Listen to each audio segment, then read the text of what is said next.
This week on Movies, baby, it's week 2 of Minecraft Madness at the movie theaters, and now that the smoke has cleared a bit on this surprise success, we've got the full breakdown. We understand it a little bit better now. We were taken off guard, like I think a lot of you were weekend 1, but we understand now a little bit better what's going on, what happened. We're going to break it all down for you, give the analysis that you crave, and we're also going to talk about some other box office news this week and what's going on with some other big movies that came out.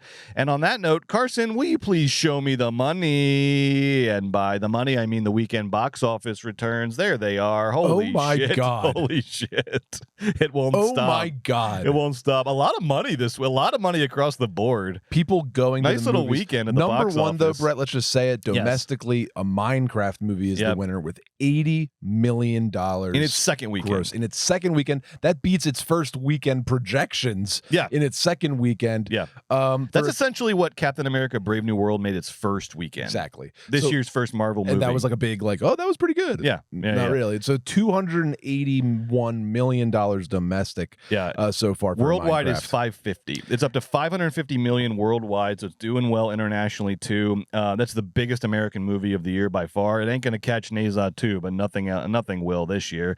But a Minecraft movie, oh my God, will not stop, keeps churning. The money train keeps churning. And also, please. Shout out to Angel Studios. Shut up. No, I'm serious. These guys are always winners. Look at the King of Kings, number 2, $20 million opening. What is the King of Kings, Joe? As our resident Christian The King of Kings expert. is an animated movie, I believe, probably about, since it's Passover-y, I bet it's about Moses. I'm not really sure. No, I'll tell you what King of Kings is. Okay, Charles Dickens. You didn't think I was going to say that. It's from a Charles Dickens like short story or something. The movie is narrated by Charles Dickens, voiced by Kenneth Branagh, and Charles Dickens basically like sits his son down. I don't know who his son is, but he sits his son down and he says, "Hey, let me tell you the story of Jesus." Kitty, Sonny, baby boy. Charles Dickens? Yes, Charles Dickens is the narrator of the movie. Is Oscar Isaac in this movie? It's a lot of stars. There's a lot of stars. Because Angel Studios, they're the studio that brought you Sound of Freedom and a lot of other stuff. They're also associated with The Chosen, which brought in Part 3 alone, brought in $6 million domestic this weekend. Yeah, and hold on a second, because King of Kings, this is, I want to say, because Angel Studios, you said applause to them. This is their biggest. This beat the Sound of Freedom opening weekend. So this was even bigger. Sound of Freedom did like 18 something opening weekend. So King of Kings is Angel Studios' biggest opening ever, and it's beating out The Amateur from 20th Century, Warfare, an A24 movie, Drop, which had distribution by Universal Studios. So it's beating out the major studios, and it came in second at the box office this week. So the Christian takeover of American movies continues. No, Brett, congratulations, Christians. Sure. But also, it just speaks to exactly what we're going to talk about with the Minecraft movie, is that when you have an engaged fan base that you know how to like engage with, optimize, turn out, and you can produce content for them, there's a ton of upside in hyper specification rather than pursuing these broad tentpole yesterday's 4-quadrant pictures. Forget about them. Minecraft hit because they're worried about Minecraft movies. King of Kings hit because Angel Studios worried about the faith-based audience and that they had grown and matured, much like the Minecraft team, for years and years and years. You know, so that's the story here, Brett. That's the story. It's a good point. It's a good point. And speaking of the old way of doing things, we had 3 other big openings this week that we're going to talk about: The Amateur, Warfare, and Drop, by either major studios or very accomplished indie studios, and none of them really hit. Amateur made 32 million worldwide on a $60 million budget. That's not a stinky flop, but that's not great. That's kind of surprising. Good, honestly. The Amateur. No, it's more money. Honestly, I'm surprised. When I saw 32 gross opening weekend, I was like, oh, great job. And then I saw the $60 million budget, and I was like, what? Yeah, spent $60 million on this Fair movie. Enough. It wasn't. There was no way it was going to succeed, because that is. I agree. That's that's good. That's like overperforming for a Rami Malek led sort of like randomly dropped, not buzzed about spy movie.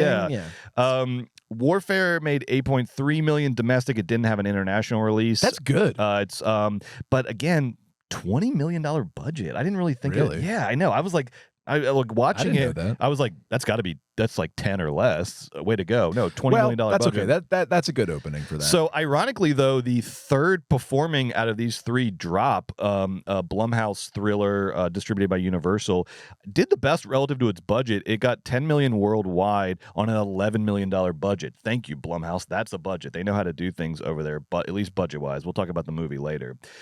So relative to its budget, I think Drop did the best out of the sort of like second-tier wide releases this week. But good God, the story, you're right, is hyper specification, Minecraft, and King of Kings. It's just going to be more of that. If you know your niche and you know your audience, you have a good chance of success. And like just said, Chosen showing up as well here. Last Supper Part 3. And honestly, I think Warfare was able to drive that 8.5 million opening weekend because in the last week or two of their marketing effort, they focused on the pro soldier audience. I don't know what you else want to call it. They made sure that the audience knew that in this movie Warfare, these soldiers weren't going to be derided. It was going to be, it's not going to give them PTSD. It's actually something they can all gather around, and different soldiers were coming out saying how much they loved the movie. And that sort of hyper targeted sort of approach yielded results. Like A24, think about, they've had some Y2K or in some other comedies. Death of a Unicorn. Death of a Unicorn. $2 million Opus. openings with these stars. Paul Rudd, Jenny Ortega, the biggest stars in the world. Because they're trying to, they think they're doing like comedy, but that's not specific enough. Warfare is so specific of a film. Yeah. It's about soldiers. Yeah. And you make the money when it's about Y2K. Like, remember how we all did Y2K and we all were growing up in the 90s kids? That's not specific enough. It's just not going to work for marketing. It sucks. It's just the facts.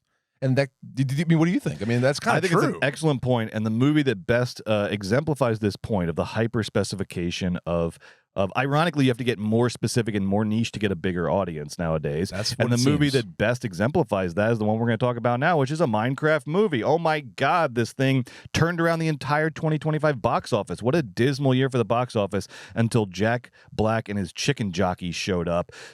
And Lava Chicken. And Lava Chicken and I'm Steve and all the rest of it. Now, what happened here? Because last week, Joe and I went to see this movie. Joe had one of the rowdy screenings where people were yelling and applauding and stuff. I did not, but I had sort of heard about the chicken jockey phenomenon. I stupidly, as an old person, thought that meant that it was like a really good scene. That's why people were talking about it. And so when that scene happened in the movie, I was like, what? Why are people talking about chicken jockey? I thought they liked it in the game. I was like, oh, they must love this part of the game. But that's so, like, in retrospect, so silly. Like, of course, what everyone was responding to was the memification of the movie, and we're just like old heads, and now we get it, and you guys are geniuses over at Minecraft. Yeah. Now that we've had a week to understand this, and we've looked into it all, you've probably seen. Minecraft. And look, the audience is like us, though. This, like, our show has a niche audience, hyper specific audience of people like us. Sort of aging, bitter movie lovers is our audience, and we love you. We are one of you. But we all saw the videos this week of all these Minecraft screenings all over the country. Rowdy teenagers getting up, throwing popcorn everywhere. There was a theater in somewhere where these two idiots brought an actual chicken into the movie theater.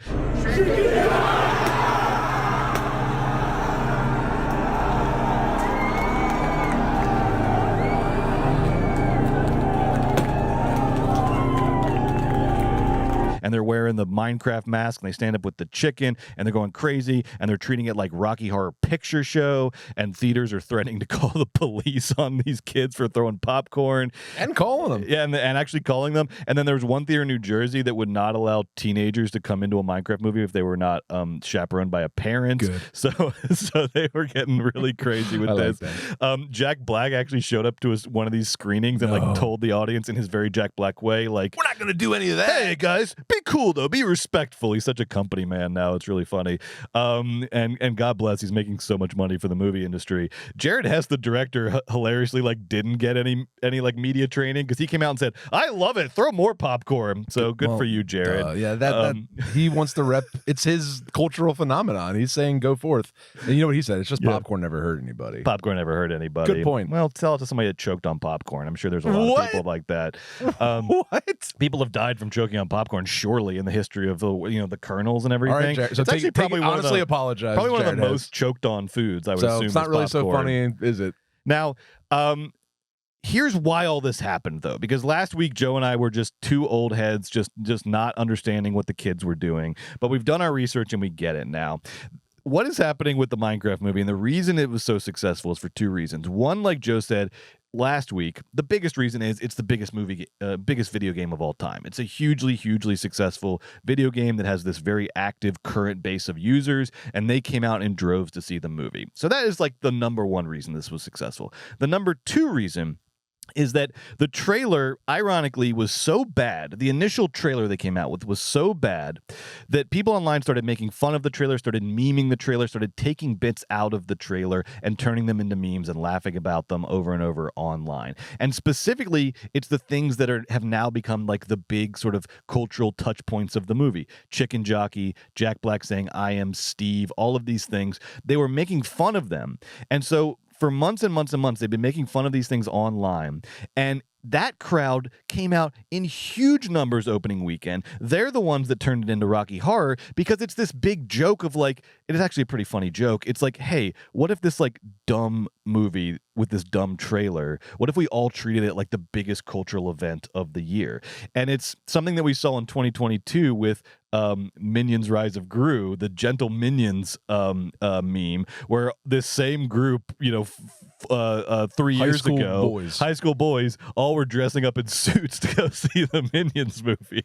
I'm glad that high school boys still got it. It's really fun. It's funny. Like, don't bring a live chicken. Honestly, the live chicken is the only thing that feels over the line to me. Don't bring a live chicken to a screening. Don't fuck around with live animals, period, unless you're taking care of them. But everything else is kind of cracking me up. I'm not gonna lie. This is kind of funny, and I think it's good for movies. This weekend, you can't throw the popcorn anymore. You missed it. You should have gone this weekend. Fair. That's the only thing I'll say. Is like, if you went this weekend and you threw popcorn, you got in under the wire. But next weekend, starting right now, you can't throw popcorn. Now you missed it, and you're being just lame and rude. Okay, that's fair. Right. That's fair. That's fair. Yeah. To our good folk over at AMC, like, thank you for picking up all the popcorn. Yeah. You saved the culture. You saved, you were the cure to male loneliness. I appreciate that. But now we're going to stop throwing the popcorn. A very good, you know what I mean? That's a very good position to take on this. Because on the one hand, like, I hate, one of my biggest pet peeves is like making a mess for somebody else to clean up, particularly like people who work at a place like a movie theater or a restaurant. No, but this is like a spontaneous, my biggest pet peeve. Cultural, but I also don't want to be too much of like a cop or a librarian about it. This was like a fun, spontaneous. I think what you said is right. It's either that or Civil War. When it was fun, throw the popcorn at the Minecraft. When it was movie. fun and spontaneous weekend one.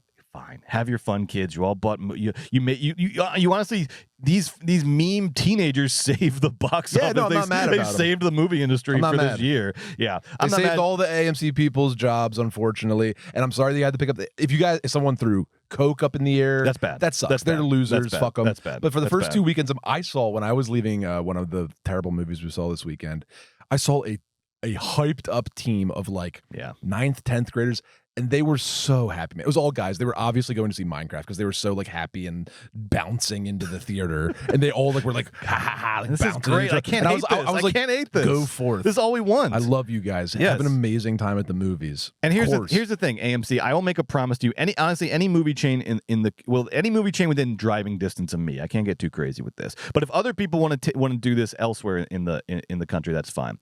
If teenagers come to your theater. Here, I'm going to say this directly into camera. If teenagers, I have a leaf mulcher, which is like sucks up leaves, right, and mulches. Yes, them, yes. okay? I was good. Go right. Okay. So famously, I have a leaf mulcher. I won't stop talking about it. I think that's what Joe's alluding to. Is I always talk about this leaf mulcher. It's amazing. It's like a vacuum for your yard. It'll pick up anything. If teenagers, these rowdy teenagers come down to your theater and they're throwing popcorn, they're yelling chicken jockey. Obviously, don't call the cops. But call me. I will bring my leaf mulcher down to your theater. I will suck up all that popcorn for you so you don't have to do it. Okay?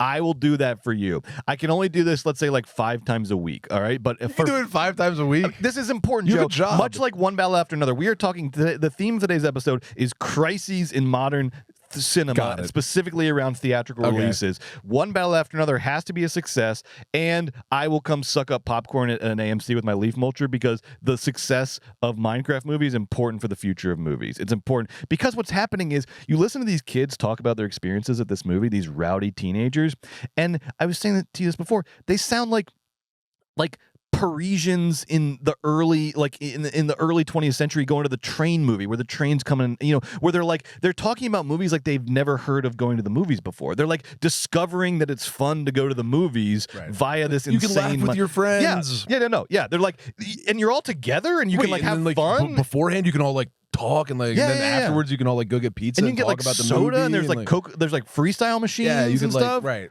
This rules. Go on a date.